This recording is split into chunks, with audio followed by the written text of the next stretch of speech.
Paring Pugot. Sa malalim na gabi kung kailan ang dilim ay tila mas mabigat at ang katahimikan ay puno ng mga bulong ng nakaraan. Isang anino ang gumagala. Isang nilalang na may suot na itim na abito. Pero isang kakilakilabot na bagay ang kapansin-pansin. Wala itong ulo. Siya ang tinatawag na Paring Pugot. Isang multong sinasabing gumagala sa mga lumang simbahan, kumbento at lumang sementeryo.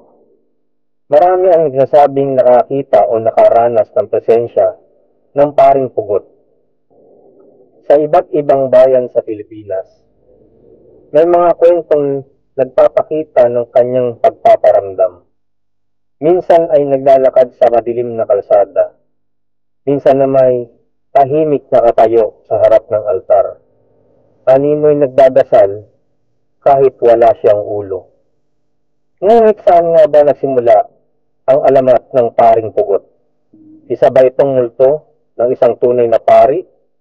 O isa lamang bangungot na nilikha ng mga kwentong bayan? Pinagmulan ng alamat ng Paring Pugot. Ayon sa mga matatanda, ang Paring Pugot ay isang kaluluwa ng isang paring pinatay sa brutal na paraan. Karaniwan ay sa pamamagitan ng pagputol ng kanyang ulo. Ang dahilan ng kanyang kamatayan ay nag-iiba depende sa lugar at bersyon ng kwento. Ilan sa mga paniniwalang dahilan ay: una, biktima ng pananakop. Noong panahon ng Kastila, may mga paring Pilipino na lumaban sa mga mapang-abusong praile. Ang ilan sa kanila ay nahuli, pinarusahan at pinugutan ng ulo bilang babala sa iba pang mga rebelde. Pangalawa, isang paring makasalanan. May mga kwento na ang Paring Pugot ay isang dating pari na gumawa ng mga kasalanang hindi pinatawad ng langit. Dahil sa kanyang pagiging makasalanan, hindi siya matahimik sa kabilang buhay. Pangatlo, isang pari na pinaghinalaang aswang. Sa ibang bayan, may kwento tungkol sa isang paring inakusahang aswang o nagtataglay ng itim na kapangyarihan. Dahil sa takot ng mga tao, siya ay pinatay at pinagutan ng ulo upang hindi siya makabalik muli. At pang-apat, paring napatay dahil sa inggit o politika. Sa ilang bersyon, ang Paring Pugot ay isang biktima ng intriga sa simbahan. Napatay ng kapwa niyang reliyoso dahil sa inggit, yaman o kapangyarihan. Mga pagpapakita ng Paring Pugot. Maraming lugar sa Pilipinas ang may kwento tungkol sa pagpapakita ng Paring Pugot. Narito ang ilan sa mga pinakatanyag na tagpo kung saan sinasabing nagmumulto siya. Ang Paring Pugot sa simbahan. May ilang simbahan sa probinsya na sinasabing pinamumugaran ng isang pugot na pari. Sa hating gabi, may mga nakakita raw ng isang lalaking nakasuot ng abito na naglalakad sa loob ng simbahan. Minsan, may maririnig na yabag, ngunit sa pagtingin sa altar, isang walang ulong pari ang tahimik na nakaluhod, animoy nagdadasal. Isang kwento mula sa isang sakristan sa isang lumang simbahan sa Ilocos ang nagsasabing minsan, habang siya ay nag-aayos ng altar, may naramdaman siyang malamig na hangin sa kanyang likuran. Sa kanyang paglingon, nakita niya ang isang lalaking nakaitim na abito na dahan-dahang lumalapit. Nang tumingala siya upang tingnan ang muka nito, tumambad sa kanya ang isang katawan na walang ulo. Sa labis na takot, tumakbo siya palabas at hindi na muling bumalik sa simbahan sa 10 oras ng gabi. Ang pari sa kumbento. Sa ilang kumbento na itinayo noong panahon ng Kastila, may mga kwentong nagsasabing sa hating gabi may naririnig na yabag sa lumang sahig kasunod ng mga mahihinang bulong na tila nagdadasal. Ngunit ang pinakamalakas sa palatandaan ng kanyang presensya ay ang amoy ng kandila at insenso. Kahit walang misa o nag-aalay ng dasal sa lugar. Isang madre sa isang lumang kumbento sa Visayas ang nagpatunay na minsan, habang siya ay naglalakad sa isang madilim na pasilyo, may nakita siyang aninong nakatayo malapit sa isang bintana. Nang kanyang lapitan, unti-unting lumingon ang nilalang. Ngunit imbis na isang mukha, isang duguang leeg ang kanyang nakita. Ang paring pugot sa sementeryo. Marami rin ang nagsasabing may paring pugot na naglalakad sa mga lumang libingan.